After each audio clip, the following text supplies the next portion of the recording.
Il était une fois un dragon de 5000 ans qui ne mangeait que des plantes.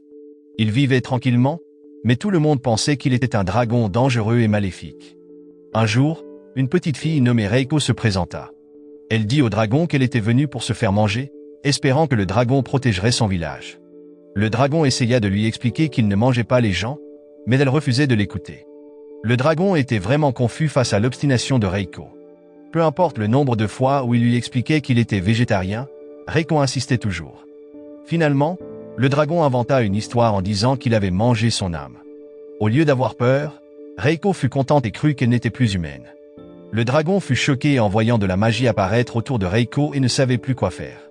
Reiko se proclama même élève du dragon, ce qui le rendit encore plus frustré.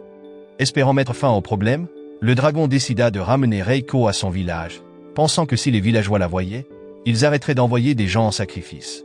Quand ils arrivèrent, le dragon expliqua tout, mais les villageois étaient terrifiés. Ils pensaient que le dragon était en colère. Puis, un garçon nommé Lyo lança une pierre sur le dragon parce qu'il croyait que le dragon avait mangé la fille qu'il aimait. Les villageois calmèrent la situation, mais Lyo était toujours furieux. À ce moment-là, le dragon fut surpris par le comportement de Reiko, mais Lyo était content, pensant qu'elle prenait les vêtements préparés pour elle. Reiko prit effectivement les vêtements et les enfila. Ces vêtements avaient un sortilège de protection que Lyo avait préparé pour la protéger du danger. Ils se préparèrent rapidement à poursuivre leur voyage pour vaincre le roi démon, car Reiko voyait maintenant cela comme sa responsabilité en tant qu'élève du dragon. Lyo resta choqué en les voyant partir. Sans perdre de temps, le dragon et Reiko s'envolèrent dans le ciel. Mais le dragon était plongé dans ses pensées. Il commença à imaginer des moyens de laisser Reiko derrière lui et de retourner à sa caverne tranquille. Cependant, il ressentait aussi de la compassion pour Reiko, car elle était orpheline et n'avait pas de famille. Il s'inquiétait qu'elle puisse se retrouver en difficulté. Le dragon demanda alors à Reiko de vérifier la zone devant eux, mais elle le surprit en ayant la carte mémorisée dans sa tête. Cela la rendait encore plus impressionnante. Peu après, Reiko commença à chercher où se regroupaient les aventuriers pour former une équipe afin de vaincre le roi démon. Le dragon pensa que ce serait une bonne occasion de la laisser en sécurité. Mais, à sa grande surprise, Reiko le respectait encore plus et insista pour rester avec lui. Lorsqu'ils arrivèrent à la ville de Paléodona, ils examinèrent les environs avec prudence. Bien que Reiko ait donné de nombreuses informations utiles, elle avait manqué un détail important. La ville était en chaos. Les soldats prirent le dragon et Reiko pour des partisans du roi démon. Au milieu de la confusion, Reiko réussit à arrêter les attaques des soldats, ce qui les effraya. Après avoir calmé les choses, le dragon et Reiko expliquèrent qu'ils ne voulaient pas de mal. Peu après, la commandante de la ville, Aliante, apparut. Elle s'excusa auprès du dragon et de Reiko pour le malentendu et demanda leur aide pour combattre les troupes ennemies. Reiko accepta d'aider, suivant les ordres de son maître. Sans perdre de temps, le dragon confia à Reiko la tâche de se débarrasser des oiseaux envoyés par le roi démon pour attaquer la ville. Pendant que Reiko se battait, le dragon parla avec Aliante, la commandante. Le dragon suggéra qu'Aliante trouve quelqu'un capable de contrôler les oiseaux, car il pensait qu'il y avait un cerveau derrière cette attaque. Pendant ce temps, Aliante et ses soldats se préparèrent à éliminer les ennemis restants après les efforts de Reiko. Après avoir vaincu l'ennemi avec succès, Reiko et le dragon décidèrent de se reposer. Pendant le combat, le dragon s'était montré très protecteur envers Reiko, ce qui la faisait se sentir en sécurité. De son côté, la ville de Paléodona retrouvait peu à peu la paix. Les soldats commencèrent à nettoyer les dégâts laissés par la bataille, et la commandante Aliante ordonna à son équipe de vérifier la zone. Aliante alla ensuite voir le dragon, ce grand dragon que tout le monde croyait maléfique. À ce moment-là, le dragon essaya d'expliquer à Aliante qu'il n'était pas aussi fort que tout le monde le pensait, mais Aliante ne le crut pas. Le dragon continua d'essayer de la convaincre. Aliante décida de tester si le dragon disait la vérité, car elle avait du mal à croire ce qu'il disait sur la force de Reiko. Le dragon proposa qu'Aliante entraîne Reiko, car son pouvoir était devenu très fort. Cependant, Aliante pensait que Reiko devait encore apprendre, surtout à se contrôler pendant les combats. En secret, Aliante fit semblant de faire partie de l'armée du roi démon pour tromper le dragon. Le dragon fut choqué d'entendre cela car, même s'il était un simple dragon, il semblait qu'Aliante essayait de se servir de lui. Le dragon continua de parler de ses faiblesses, mais Aliante se contenta de rire, sans croire un mot, alors même qu'il était sincère. Quand Aliante pointa soudainement son épée vers le dragon, Reiko se leva rapidement de son repos pour protéger son maître. Elle réussit à sauver le dragon de l'attaque d'Aliante, mais Aliante, surprise, décida de combattre Reiko. Elles échangèrent des coups, Mais Aliante riait en voyant que la force de Reiko diminuait à cause de son combat précédent. Aliante lui dit de se reposer et de reprendre des forces, mais Reiko continua de se battre, ce qui donna confiance à Aliante, persuadée qu'elle pourrait la vaincre. Après la chute de Reiko, Aliante se tourna vers le dragon, avec l'intention de le tuer. Elle l'attaqua pour tester sa véritable puissance, mais le dragon pleura de peur, répétant sans cesse qu'il était un dragon faible. Aliante continua de le tester, et à la fin, elle réalisa que le dragon était vraiment faible. Enfin, Aliante le crut. Les soldats qui observaient trouvèrent que le combat entre Aliante et le dragon ressemblait plus à un jeu qu'à une vraie bataille. Par la suite, Aliante expliqua au dragon qu'elle voulait juste vérifier s'il était vraiment aussi faible qu'il le prétendait. Le dragon prouva qu'il n'était pas une menace pour les humains. Se sentant coupable, Aliante s'excusa pour sa dureté. Le dragon avoua qu'il était traumatisé par la cruauté d'Aliante. Il lui demanda même si elle travaillait pour le roi démon, mais Aliante révéla que c'était juste un mensonge. Cela agaça un peu le dragon car il semblait qu'Aliante ne prenait pas les choses au sérieux. Finalement, le dragon décida de laisser Reiko aux soins d'Aliante, car il voulait retourner dans sa caverne pour se protéger. Après avoir appris la faiblesse du dragon, Aliante ressentit à la fois de la peine et de la confusion pour lui. Le dragon décida de retourner dans sa caverne, mais Aliante l'avertit d'être prudent car beaucoup de gens le chassaient pour toucher une récompense. Cela fit paniquer le dragon en réalisant qu'il était traqué. Peu après, Aliante lui suggéra de cacher sa faiblesse en interagissant avec les autres. Le dragon lui demanda de l'aider à trouver une solution pour sa vie, mais Aliante n'avait pas de réponse non plus, étant tout aussi perdu. Aliante proposa alors au dragon de convaincre Reiko que le combat qu'il venait de vivre n'était qu'un rêve. Même si cela ressemblait à un mensonge, elle pensait que Reiko ferait confiance au dragon. Finalement, le dragon décida de suivre son conseil. Au lever du soleil à Paléodona, le dragon commença à réfléchir à son avenir et à ce qu'il devait faire ensuite. Plus tard, il eut une autre conversation sérieuse avec Aliante. Elle lui suggéra de changer d'identité car les chasseurs finiraient par le retrouver. Ensuite, Aliante lui donna une potion secrète. Bien que le dragon ait l'air grand et fort, Aliante insista pour qu'il la boive. Après l'avoir bu, le dragon fut surpris par l'apparence étrange de la potion. Après l'avoir absorbée, il rétrécit et devint petit, de sorte qu'il pouvait facilement se cacher et même rester dans une pièce pour veiller sur Reiko pendant qu'elle dormait. Le lendemain matin, Reiko se réveilla dans sa chambre, confuse. Elle se leva rapidement et alla voir son maître. Lorsqu'elle vit la nouvelle petite apparence du dragon, elle fut choquée. Le dragon expliqua les changements simplement, même si cela ressemblait à un mensonge, Reiko le crut, car elle faisait toujours confiance à son maître. Après cette explication, le dragon se sentit soulagé que Reiko ne le questionne pas. Ensuite, Reiko décida de continuer leur voyage ensemble. Sans perdre de temps, ils se hâtèrent sur leur chemin et dirent au revoir à Aliante. Après leur départ, Aliante retourna à ses devoirs. Mais soudain, Lyo apparut, cherchant le dragon maléfique qui avait emmené Reiko. Là, Lyo commença à errer dans les rues, essayant de trouver le dragon. Aliante fut surprise de voir un garçon si jeune à la frontière. Malheureusement, Lyo causa des dégâts en cherchant, ce qui surprit encore plus Aliante. Il s'avéra que la zone frontalière avait été légèrement endommagée lors de la bataille récente, et Aliante remarqua que des débris allaient tomber sur le garçon. Elle intervint rapidement pour le protéger, et Lyo fut émerveillé en voyant Aliante retenir une roche d'une seule main. Immédiatement, Lyo demanda à Aliante de devenir son professeur, après avoir entendu des rumeurs des soldats sur le dragon maléfique et la force d'Aliante. Au début, Aliante pensa qu'il plaisantait, mais ils réalisèrent qu'Aliante avait effectivement réussi à combattre le dragon. Heureusement, personne ne connaissait la vérité sur ce qui s'était vraiment passé. Peu après, Aliante décida de prendre Lyo comme élève. Cependant, l'entraînement était difficile, et Lyo avait du mal à suivre. En voyant cela, Aliante lui donna une potion spéciale pour l'aider. Même si la potion avait un goût horrible et le rendait malade, Lyo la but quand même, car c'était un ordre de son professeur. Pendant le voyage, le dragon commença à avoir faim, mais il ne voulait pas manger la nourriture que Reiko avait apportée pour maintenir son image de professeur fort.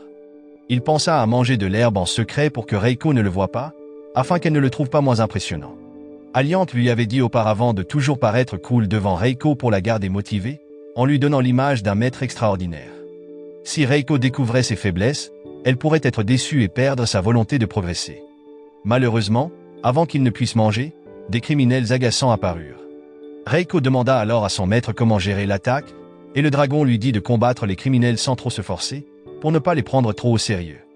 Mais au lieu de suivre ce conseil, Reiko battit rapidement le chef des criminels. À cause de cela, Les criminels se sentirent menacés et emmenèrent Reiko et le dragon à leur quartier général. Une fois sur place, Reiko rassembla tous les prisonniers détenus par les criminels. Voyant une occasion de manger tranquillement, le dragon laissa Reiko s'occuper des choses. Il lui demanda de ramener les prisonniers en ville, et Reiko accepta joyeusement de le faire. Une fois qu'elle fut partie, le dragon se sentit plus détendu et se mit à chercher de la nourriture près d'une grotte.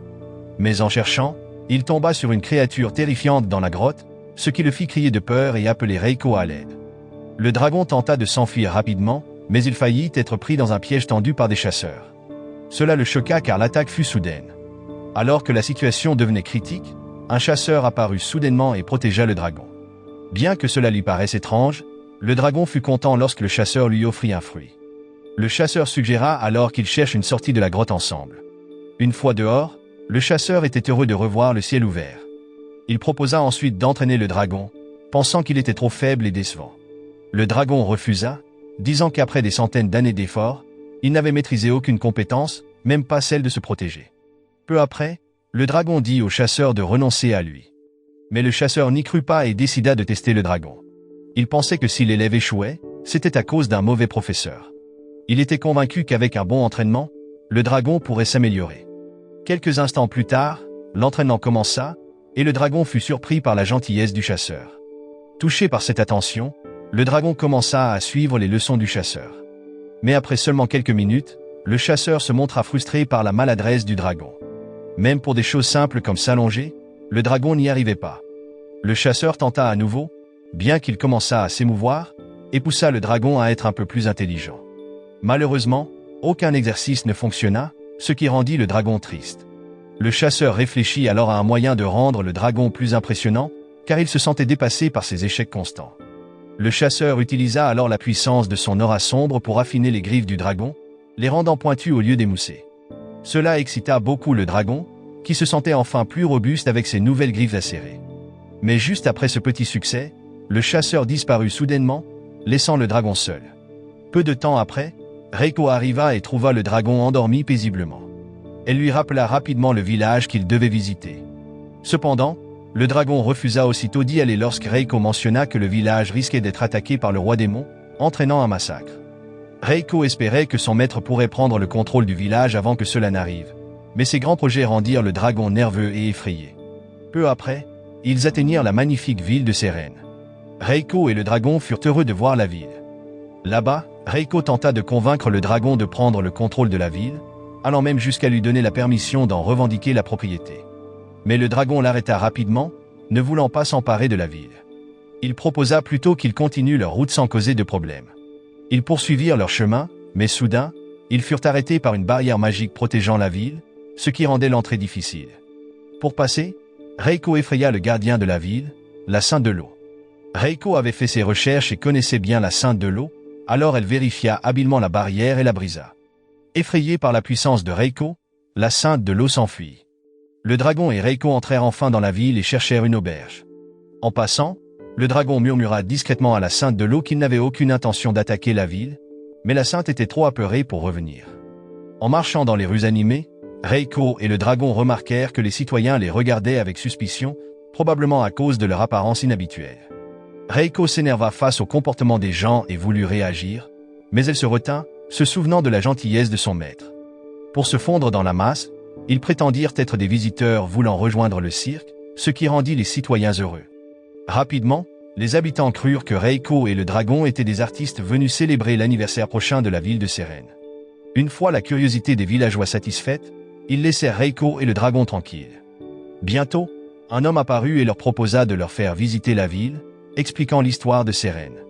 Il parla de la Sainte de l'eau, une figure puissante qui protégeait la ville. Grâce à la Sainte de l'eau, les habitants pouvaient vivre en paix et en sécurité. La barrière magique autour de la ville éloignait aussi les criminels et les monstres. En entendant cela, Reiko ressentit un peu de culpabilité, sachant que la Sainte de l'eau s'était enfuie de peur à cause d'elle. Cependant, le dragon empêcha Reiko de partager ce secret avec les villageois. Il changea rapidement de sujet, mais les villageois furent surpris d'entendre le dragon parler comme un humain. Pour les calmer, le dragon expliqua qu'il imitait simplement une voix humaine. Ensuite, ils continuèrent leur marche pour trouver une auberge. Après avoir reçu une recommandation, le dragon et Reiko se dirigèrent vers une auberge pour se reposer. Mais le dragon s'inquiétait que l'absence de la Sainte de l'eau puisse mettre la ville en danger si la barrière magique n'était pas restaurée. Alors, le dragon décida de partir à la recherche de la Sainte de l'eau et demanda la permission à Reiko de la laisser seule un moment. Il lui expliqua qu'il ne voulait pas qu'elle se sente triste s'il disparaissait sans la prévenir. Même si Reiko voulait l'accompagner, le dragon refusa, craignant que la présence de Reiko effraie à nouveau la Sainte de l'eau. Finalement, Reiko accepta de rester et de se reposer à l'auberge. Le dragon commença alors à recueillir des informations auprès des habitants, cherchant des indices sur l'endroit où pourrait se trouver la Sainte de l'eau. En parcourant les rues, le dragon eut soif et décida de s'arrêter pour boire dans une taverne. À sa surprise, la Sainte de l'eau était déjà là, l'air terrifié. À ce moment-là, la Sainte ne s'attendait pas à voir le dragon dans la taverne. Paniquée, elle s'enfuit précipitamment, renversant une tasse dans sa fuite. Le dragon fut perplexe en voyant l'eau se répandre sans qu'il ne la touche, mais heureusement, le propriétaire de la taverne ne lui demanda pas de payer la tasse cassée. Peu après, la Sainte de l'eau tenta d'éviter le dragon, mais d'une manière ou d'une autre, il se retrouvait toujours près d'elle par accident. À chaque fois que le dragon s'approchait, la Sainte de l'eau s'enfuyait, et l'eau qu'il tenait se renversait. Après plusieurs tentatives infructueuses pour la rattraper, le dragon se sentit frustré et s'assit sur la route, se sentant désespéré. Ensuite, un groupe d'enfants vint lui offrir de la nourriture. Cependant, la Sainte de l'eau, déguisée en humaine, dit aux enfants de rentrer chez eux, craignant que le dragon ne leur fasse peur.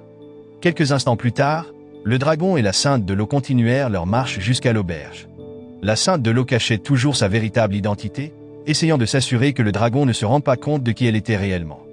Mais le dragon avait déjà deviné et savait qu'elle était la Sainte de l'eau. Il lui expliqua qu'il était là avec de bonnes intentions. Ils se dépêchèrent donc pour atteindre l'auberge. À leur arrivée, le dragon fut surpris de voir que le visage de Reiko était rouge, mais elle le salua joyeusement comme si de rien n'était. Le dragon suggéra que Reiko passe du temps à jouer avec les enfants de la ville le lendemain, pensant qu'elle avait besoin de se détendre et de s'amuser avec des enfants de son âge. Reiko fut surprise d'entendre cela, car elle se sentait mature et expérimentée, mais son maître la voyait toujours comme une enfant. Bien qu'un peu perplexe, Reiko accepta de suivre son conseil. Cette nuit-là, le dragon décida de se reposer, et Reiko alla également se coucher. Elle éteignit les lumières et s'allongea près du dragon. Ce dernier grogna un peu parce que Reiko avait choisi de dormir par terre. Malgré cela, Reiko resta à côté de lui, probablement parce qu'elle ne voulait pas dormir loin de son maître. Pendant ce temps, le messager du roi démon, accompagné de son équipe, se préparait à attaquer la ville de Sérène. Et le dragon de cristal argenté, pensant que la protection de la ville était faible, décida d'attendre le lendemain, lorsque la ville serait calme et que les citoyens seraient rassemblés, pour rendre l'attaque plus efficace. Le lendemain matin, le personnel de l'auberge réveilla le dragon et Reiko pour leur servir de la nourriture. Cependant, le personnel était en réalité la Sainte de l'eau déguisée. Reiko fut agacée par ce qu'elle perçut comme un comportement grossier, et lorsqu'elle frappa le personnel, de l'eau éclaboussa, révélant la véritable identité de la Sainte de l'eau. Même si celle-ci tenta de se cacher, Reiko continua de la taquiner et de l'embarrasser. La Sainte de l'eau leur servit alors des légumes pourris trouvés à la poubelle.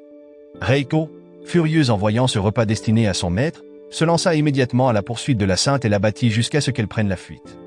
Ensuite, le dragon et Reiko discutèrent de sa promesse de rencontrer les enfants de la ville. Le dragon pensait que Reiko commençait à s'ennuyer à l'auberge, alors il l'encouragea à sortir pour s'amuser un peu. En entendant cela, elle accepta et décida de retrouver les enfants dans la rue pour jouer, tandis que le dragon partait à la recherche de la Sainte de l'eau.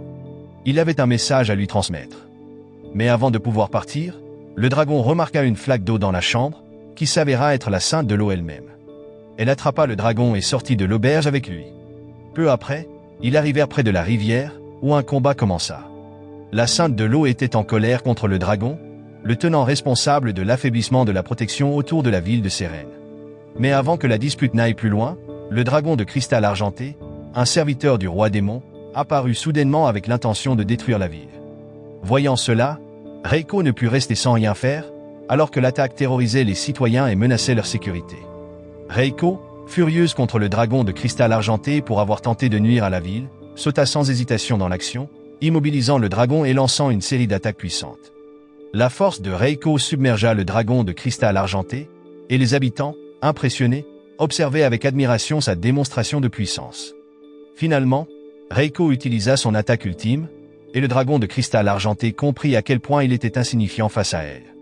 Reiko décida alors de terminer le combat en vainquant définitivement le dragon. Pendant ce temps, le dragon avait du mal à se protéger. Malheureusement, la sainte de l'eau se tenait sur son chemin, essayant de réparer ses erreurs. Désespéré, le dragon appela son maître, Hunter, à l'aide. Sans perdre de temps, Hunter vint à la rescousse, aidant le dragon à échapper à la sainte de l'eau. Après le combat, ils s'assirent pour discuter.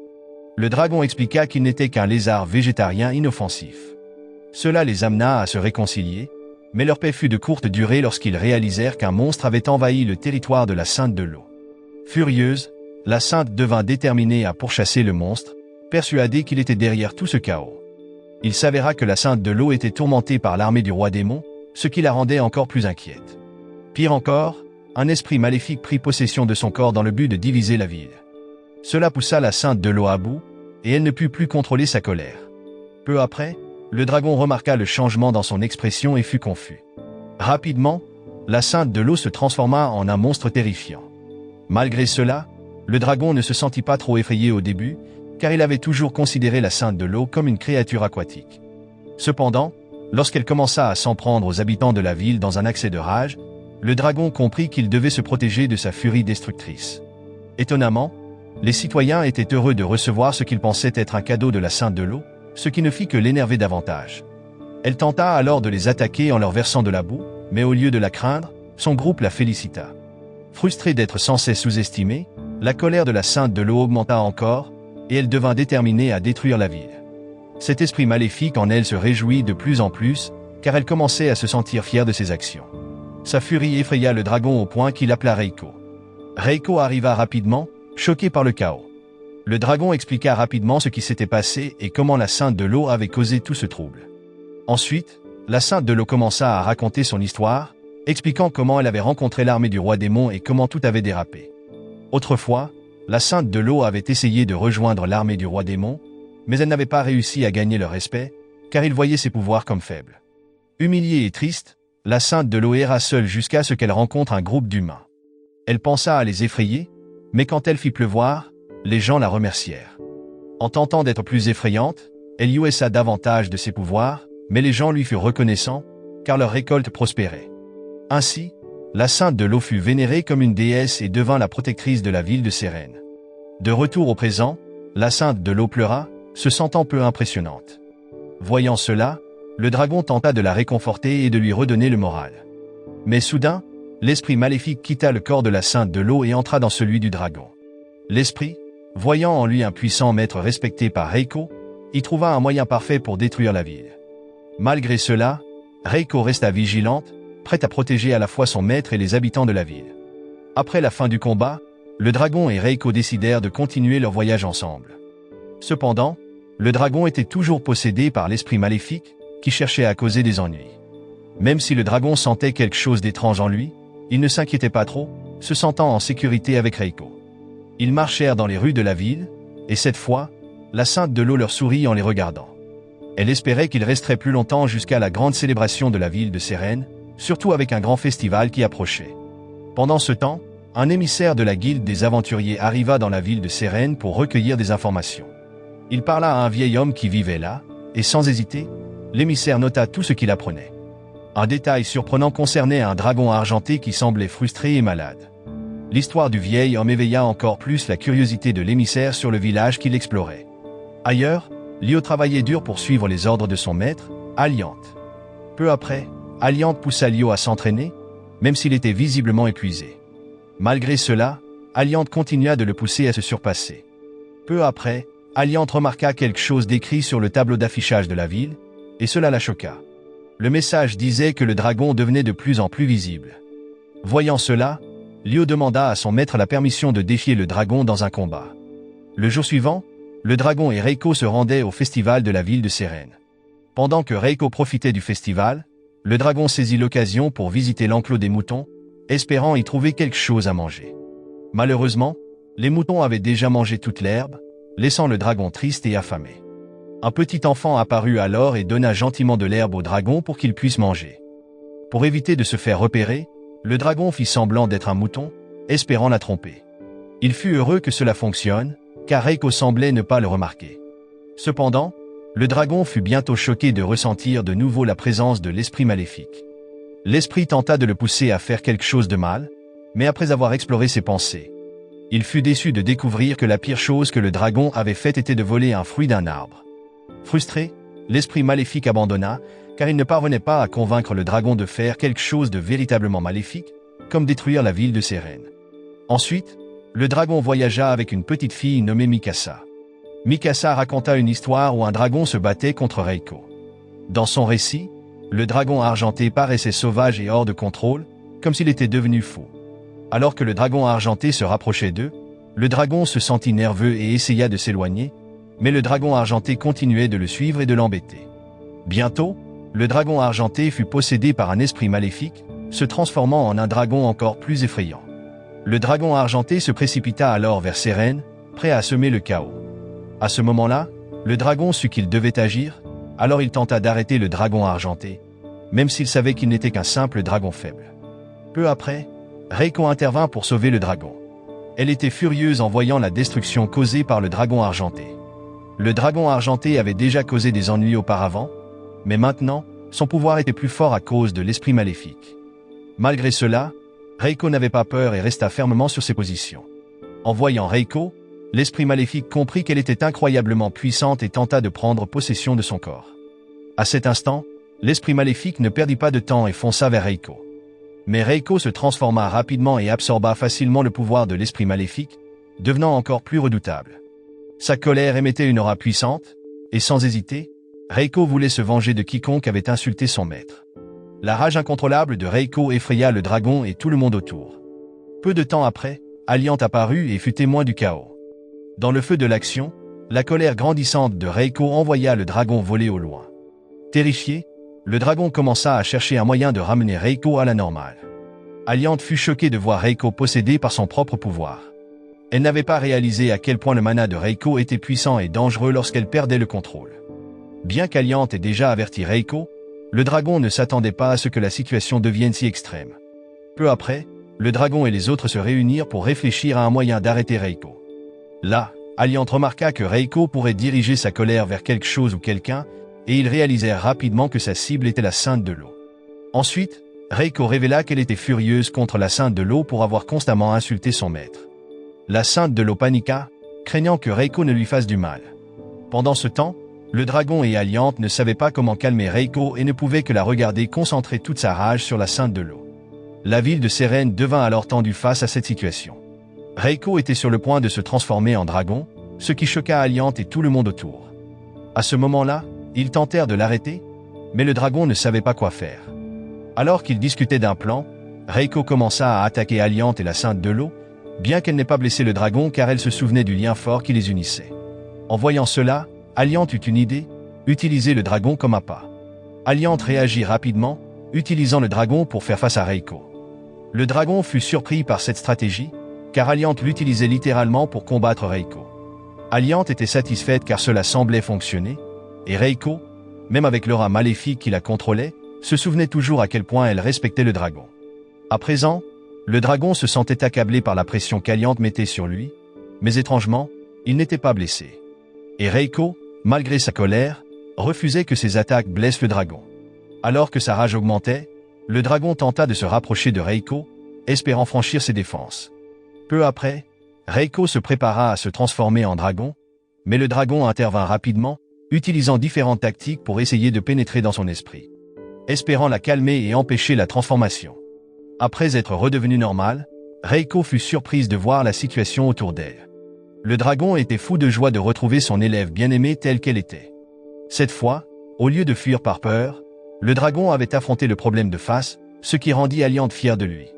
Les aventures du dragon et de Reiko continuèrent, et tous deux profitèrent de chaque instant passé ensemble. Ainsi, l'anime arrive à sa fin. La leçon de morale de cet anime est de ne pas s'inquiéter. Même si vous êtes un dragon faible qui mange de l'herbe, vous pouvez toujours sauver la situation. Essayez juste de ne pas avoir trop peur ou de vous transformer accidentellement en mouton.